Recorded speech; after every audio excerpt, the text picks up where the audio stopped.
G Money. Straight out of Baton Rouge, G Money was known for his raw delivery and street presence. But what really turned heads was his beef with NBA Youngboy. The two had history, used to be cool, until jealousy and hood politics pulled them apart. When G Money dropped industry in 2017, he didn't hold back, taking shots at Youngboy for switching sides and getting fake in the spotlight. He even went as far as mentioning the time he cracked Youngboy's sister. That diss put his name in headlines, but also painted a target on his back. September 10th, 2017, outside his studio, G Money was shot down. Folks in BR say the beef had been bubbling, and industry just put a spotlight on it. The streets saw it as another case of how rap beef, once it's on wax, don't stay there, it spills back to the pavement. OG Manman. OG Manman was one of those DMV cats who lived what he rapped. In 2016, he dropped Truth, a diss track aimed squarely at his old homie Big Flock, all filmed right where Big Flock's homie, C. Diddy, got dropped. Now, in the streets, everybody knows when you air out beef on wax, it don't stay on wax for long. The song wasn't just bars, it was like pouring gas on a fire that was already lit. The folks in his hood said the record made enemies feel disrespected on a whole new level, and Manman became a target overnight. June 12th, 2016, the smoke caught up with him. He got lined up and killed. To this day, people debate whether the track was worth it, but one thing's for sure, when you take beef to the mic and call names, the streets do listen, and some don't forgive. FBG Duck. Duck was Chicago drill royalty, the type who wasn't afraid to call out the other side by name. When he dropped Dead Bitches in July 2020, it shook the city. He straight up dissed fallen rivals from O-Block, mocking their deaths. That move was nothing else other than deadly. Word hit the streets quickly that a bounty was on his head.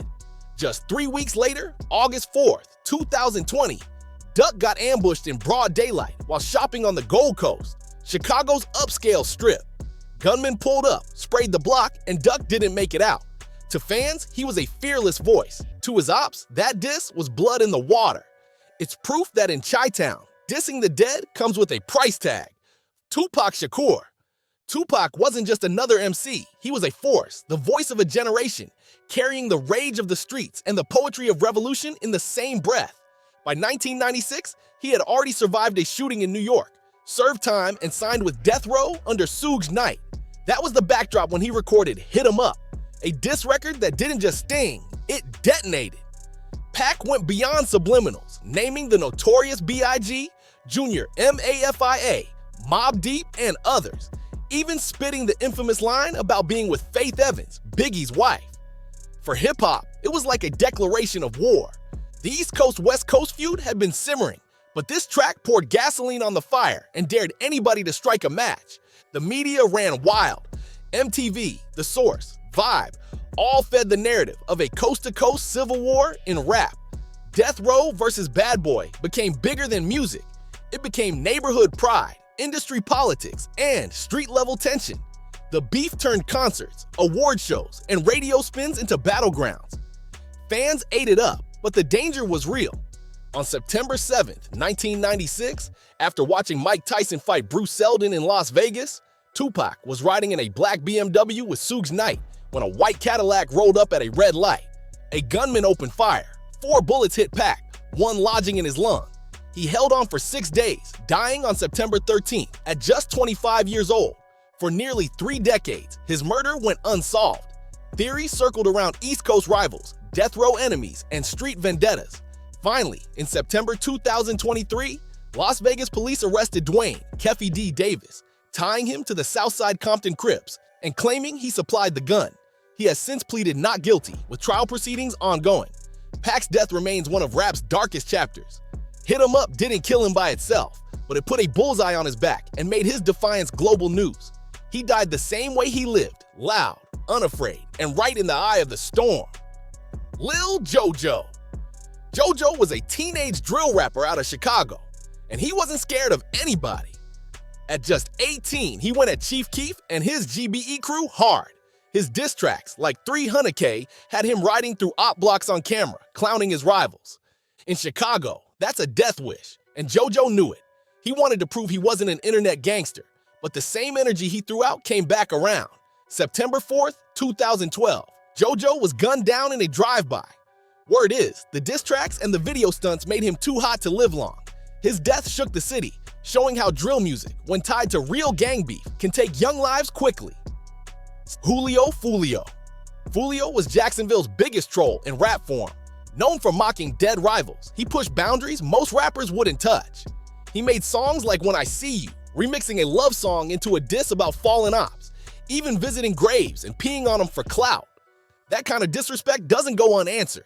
On his 26th birthday, Foolio went live on socials, posting his hotel spot. Ops slid on him that same night in Orlando, unleashing shots that ended his run. To fans, Foolio was wild and reckless.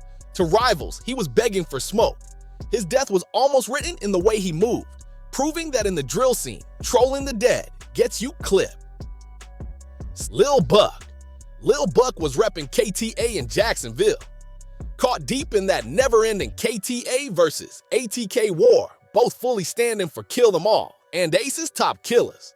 Down there, diss tracks ain't just music, they're straight-up scoreboards. Buck let his mouth run wild, dissing a fallen ATK soldier, thinking it was just bars. But in Jax, once you disrespect the dead, it's blood in the water. Buck's name started ringing, ops got tight, and the streets turned up the heat. It wasn't long before he got ambushed in a setup, hit with shots that left no chance for survival. His death was a message. In that Florida drill scene, you can't talk slick about bodies without someone trying to add yours to the list. For the youngins watching, Buck's story became another example of how fast clout-chasing dissies can flip to funerals. XXXTentacion. X was a live wire out of Broward. Raw talent, chaos energy, and stardom moving faster than the brakes. On June 18, 2018, he slid to Riva Motorsports in Deerfield Beach after pulling cash from the bank. A dark Dodge Journey tailed him. Minutes later, two dudes boxed his BMW at the exit. Guns up, bag snatched, shots fired. X got hit and never made it out the lot. That wasn't an internet rumor. That's what the Broward Sheriff's Office and courtroom footage laid out, start to finish. The case didn't stall. Cops rounded up Dedrick Williams, Michael Boatwright, Trayvon Newsom, and Robert Allen. Allen flipped in 2022, copping to second-degree murder and testifying how the crew scoped X and pressed him for that Louis bag. In March 2023, a jury found Boatwright, Newsom, and Williams guilty of first-degree murder and armed robbery. They caught life. Sentencing locked it in the next month. Allen later got a reduced sentence for cooperating. This wasn't mystery ops. It was robbery turned homicide, proven in open court. Now, about the Drake talk. X did pop off online, accusing Drizzy of swagger jacking, and even saying, if he died, look that way. Fans ran with it. But in the trial, the judge quashed the attempt to drag Drake in, calling the theory gossip and a fishing expedition. No evidence tied Drake to the murder. The court stuck to the four men who actually followed, boxed in, robbed, and shot X. Facts over folklore. Legacy-wise, X was polarizing but undeniable. Chart runs with 17 and question mark, legal drama on his name, and a fan base that still shows love years later. But if we're keeping it a buck, the official story isn't conspiracies or industry hits. It's a daylight stick-up that turned fatal with convictions to match. King Von, the boogeyman. King Von was Chicago drill narrator-in-chief. Could paint a whole block in 16 bars, but the life he rapped was the life he lived, and that energy followed him city to city. In the early hours of November 6, 2020, Von and his people ran into Quando Rondo's crew outside Monaco Hookah Lounge in downtown Atlanta. It wasn't Twitter fingers or subliminals. Hands got thrown. Surveillance footage that surfaced days later shows a fistfight popping off right before the gunfire. Shots rang and chaos spread across the parking lot. 6 people were hit and 2 would die. Davon King Von Bennett, 26, and Mark Blakely, 34. Per the Georgia Bureau of Investigation, Atlanta PD kept the homicide side, while GBI handled the officer-involved piece because police working nearby jumped in once the shooting started. Within 24 hours, Timothy Lul Tim Leaks, affiliated with Quando, was identified, hospitalized with a gunshot wound, and charged with Von's murder, according to Atlanta police and contemporaneous reporting. Later, prosecutors dropped those charges in August 2023, with his attorney saying the case was dismissed before indictment. Separate reporting emphasized Georgia's self-defense landscape. Whatever the legal framing, the courtroom endgame didn't change the loss. Von was gone. Fans still argue the why. Von had long simmering friction tied to the OTF versus NBA orbit, Diss bars, IG smoke, industry chatter. But the immediate event was a street altercation with Quando Rondo's entourage that escalated in seconds. That's the piece we can stand on. No internet myth, no extra spice. Just a young star who told real stories, then got caught in one. In drill, music and motion blurred together. One moment, you're outside a lounge after the club. Next moment, it's sirens and statements. For Von's people, it felt like the city snatched the protagonist mid-scene. For the record, the facts show a parking lot fight that turned fatal, and a case that never made it to a murder trial. Mo3. Mo3 was Dallas's voice of pain. He sang his soul, but lived in chaos. His beef with Trap Boy Freddy and Yella Beezy wasn't just music industry smoke, it was personal. Diss tracks flew back and forth. Lives got threatened on social media, and Dallas turned into a war zone every time one of them dropped a track. On November 11th, 2020, Mo3 got caught slipping. He was on the freeway when ops spotted him, chased him down, and made him crash out. He tried to run, but they gunned him down in broad daylight with cars piled up, watching it unfold. To fans, it was shocking to see a rising star cut down like that. To the streets, it was just the beef catching up. Mo3's death showed how quick rap wars in the South can turn from internet jokes and diss bars into life or death moves. Jada Youngan. Jada Youngan was one of Louisiana's young stars, heavy in the spotlight, but even heavier in the mud of street politics. He had his own lane with hits, but he stayed tied up in NBA, young boy beef. Diss tracks and online clowning made their bad blood public. By 2022, Jay had been through cases, jail, and close calls, but July 27th sealed it. While chilling outside with his pops in Bogalusa, a car pulled up, shots fired, and Jay got hit bad. His father took bullets too, but Jay didn't make it.